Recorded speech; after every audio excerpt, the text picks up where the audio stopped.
Welcome back to Tonight Live. I'm Dan Wootton, and it's time for Uncancelled, where Britain's top commentators speak out on controversial issues without the fear of the cancel culture sweeping the rest of the media.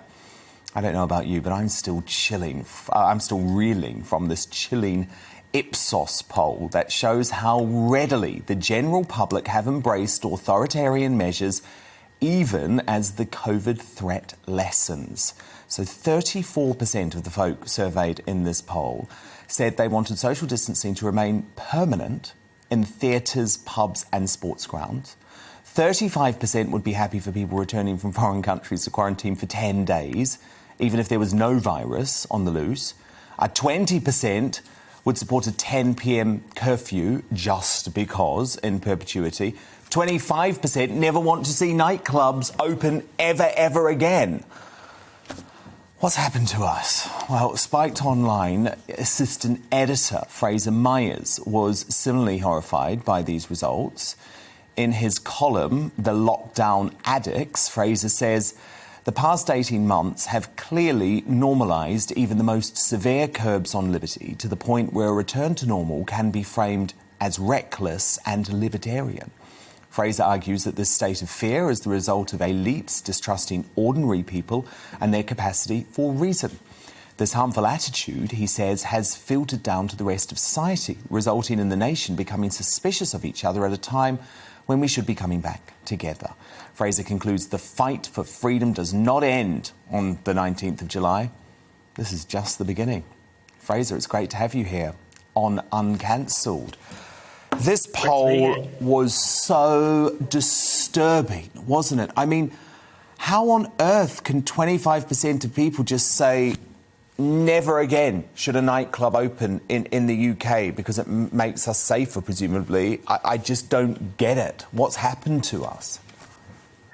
Yeah, no, it is really shocking, but it's kind of one of those things you sort of suspected. You know, there is no way that COVID alone, as serious as it is, could have made, this period of lockdown so easy to enforce. I don't believe that 10 years ago, 20 years ago, 30 years ago, that people would have tolerated these kinds of restrictions for as long as they have.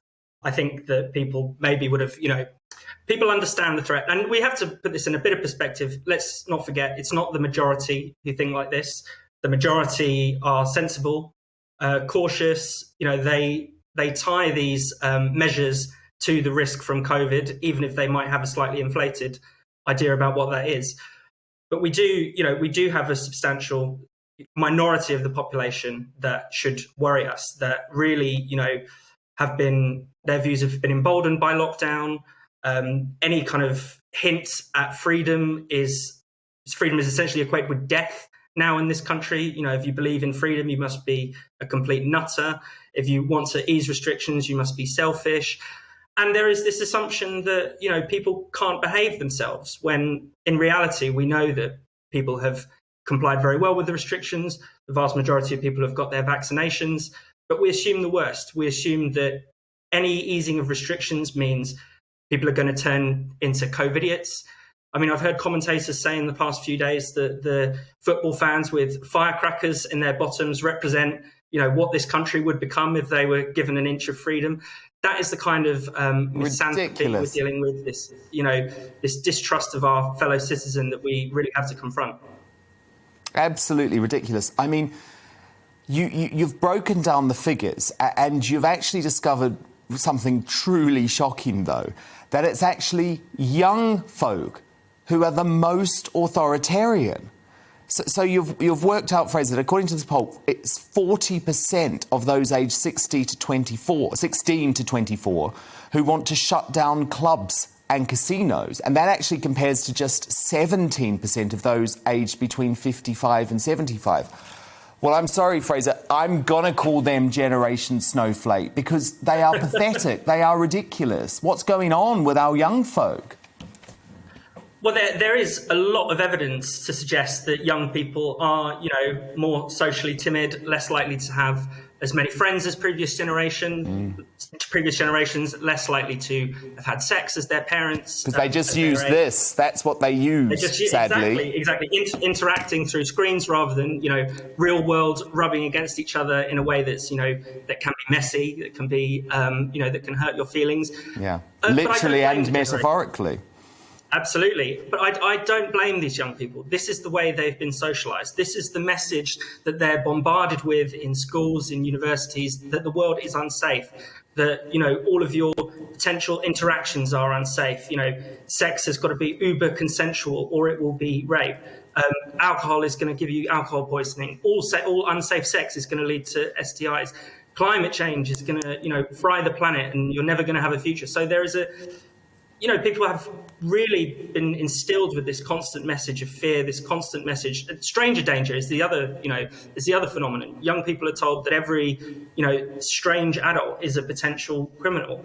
Now, it's obviously good that people are aware of the risks, especially young people they should be able to look after themselves. But we have created a generation of people who are distrustful of others, distrustful of freedom, distrustful of democracy as well, which is very alarming. And, we need to do a lot of work to unpick that and fight back against it.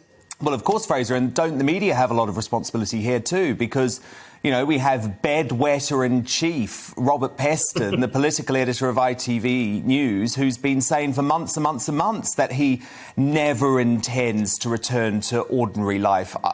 I just hear that and I'm like, what? Why? Life is brilliant. Robert Peston, don't you want to go out to a concert or a gig or just be at a crowded shopping mall or packed on a tube train? That's where you get humanity. I don't get it, Fraser. I don't get it. But clearly there's a lot of people who are very influential in the media and in the political class who seem to like a life wrapped in cotton wool where they don't have to deal with the great unwashed. They just stay in their little car, they stay in their little home, they speak to the people who they want to at a safe distance, and they're happy with that. Yeah, and they hated their commute, and now they're making sourdough bread in that time or something like that. Yeah, I mean, the other and their posh house with a big garden.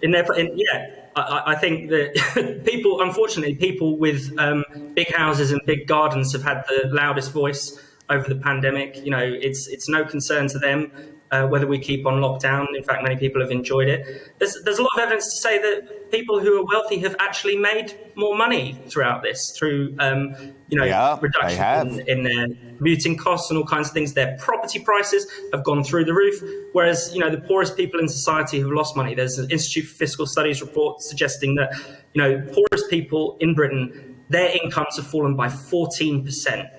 I mean, can you imagine the pain of that? This is hundreds of pounds a week for people who cannot afford to lose this money, but we don't hear from them. We don't hear from those people. We just hear about how nice lockdown is, how really it's only going to be a few more weeks anyway. What are you complaining about? We don't hear anything. We don't hear much about the children who have, missed their education. 1.5 million children missing from school this week, and schools are officially open. I think someone calculated that over 1 billion school days have been lost in total over the pandemic. And of course, that impacts on the worst off more than anyone else. Of course, private schools have got their act together a lot quicker with a lot more flash. Yeah, and mummy and daddy's paying for a rich tutor via Zoom and, it's all fine. Exactly. It's all fine with those folks. But it's just a psychological thing, Fraser. I just can't get my head around it. Nothing makes me more happy than being in a big crowd of fellow happy people anonymously having fun. And I just find it so strange that there's a large portion, I mean, thank God, as you point out, it's not a majority, but a large portion of the population that never wants to experience that again, never wants to experience being in a packed cinema, a packed shopping mall, a packed restaurant, a packed concert. I can't get my head around that. But look, let me bring in my panel, we'll see what they think. Darren Grimes, Esther Kraku and Becca Hudson. Becca, are you in the bedwetting camp here? No, certainly not. But I think rather than kind of trying to divide society even further than it already is, I think we need to kind of exercise a little bit of empathy for these people for whom freedom... But they want to take away my freedom. No, they're... To go to a nightclub. These people are very anxious, and I understand, because we have, and I think you're completely right, the language from the government and sectors of the media have made this a really, really terrifying 18 months. And so suddenly, it seems we're losing all controls. Your health, your well-being is now completely in the hands of strangers, and you have no idea how seriously they're taking things like testing, recognising symptoms, getting jabs. So I completely appreciate the anxiety that lots of people are feeling. It's Freedom Day for lots of us, but for other people, it's surrendering their control. And so I think, rather than calling them bedwetters, we should try to exercise a little bit more kind of humanity, empathy. Becca. I mean, never in humanity have we been able to walk around and know for sure that everyone's got their vaccinations. It's not how the world works, right, Esther? I just think there's far more people can do individually if they really want to reduce the risk of getting COVID or whatever than telling other people what to do. We know that one of the huge factors with, catching COVID seriously and being, affected seriously by it is being overweight, having sort of underlying health issues that have to do with your lifestyle. Why wasn't the country put on a diet? Why weren't people being told to eat healthier, to get out more, to eat fruits and veg, and to drink more water and lay off the booze and fizzy But that's drinks? down to personal responsibility Exactly. too, isn't it? But why isn't that the message? Why? Because that's far more in your control than telling people they can't go clubbing or they can't do certain things because you're scared they're going to put your life in danger, but you're sitting there like 50 kilos overweight. So you think change the messaging and sort of move towards messaging around being a healthier country? Yeah, and take more personal responsibility for your own health. Stop telling other people what to do. Take more. And I know this, we have done as much as we possibly can. 18 months of this, I think that is more than enough of a sacrifice. Businesses have really struggled. People have lost their livelihoods because of this. I think we have literally pushed it to the absolute limit. Yeah. I think it's now time to just let people get on with it and choose what they want to do. If people are scared about this, make yourself as healthy as possible and give yourself the best chance of fighting this. A lot of people have gotten vaccinated. We really have to give ourselves a pat on the back for handling this as communally as we possibly can. It's now time to move on and start putting the onus on the individuals. Yeah, because Fraser, this is an interesting debate. I was having it with Neil Oliver earlier in the week.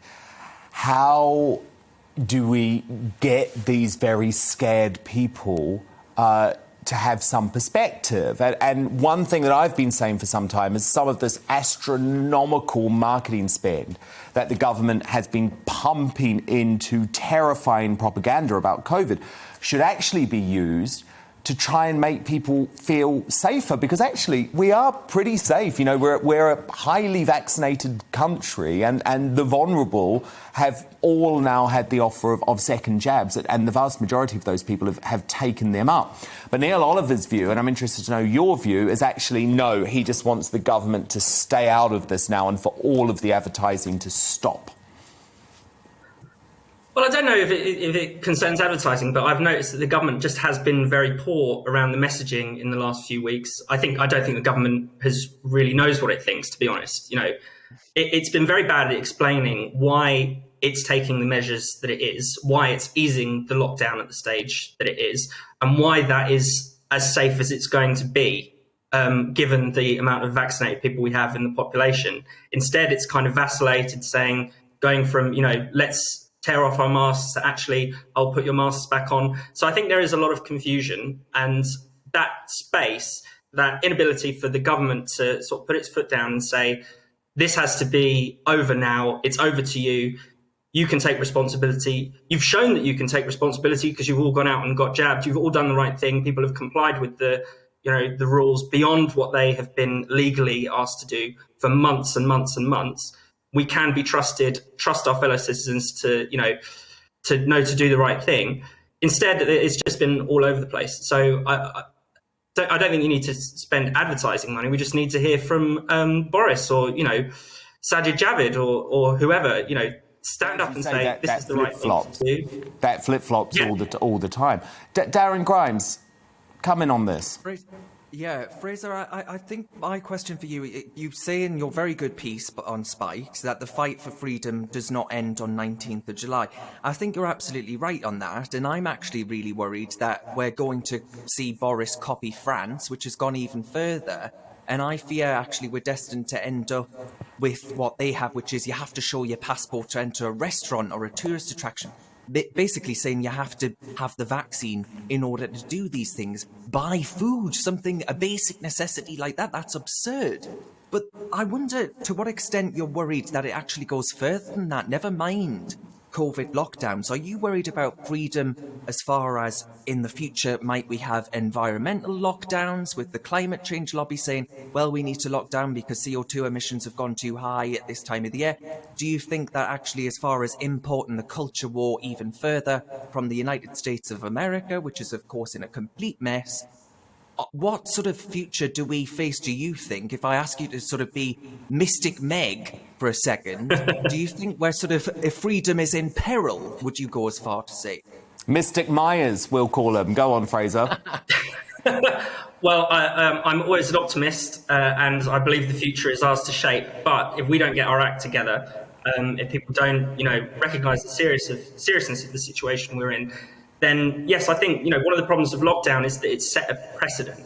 Now, I don't think there's going to be a climate lockdown in the sense of you're going to have to stay at home, but we know that there will be curbs on travel, for instance. We know there will probably be curbs on consumption. So, we will see some kind of mutant form of these measures, or at least an exception of a kind of acceptance of extreme restrictions that we didn't expect before. And even, let's cast our eyes back to March. None of the scientists who proposed the lockdown believed that we would go along with it at first. And now they've seen just how compliant people are, in a good way, partly because people are sensible, but also to a certain extent, now really is the time to get a grip, get back to normal, if not now, when, those kind of things. So yeah, anything is possible. I think I'm worried about the drift generally against freedom, but I think we can fight against it too. Welcome to the GB News YouTube channel. You can watch us live 24 hours a day, catch up on your favourite shows, and join in the conversation in the comments below. Don't forget to subscribe and you'll never miss any of our exclusive content.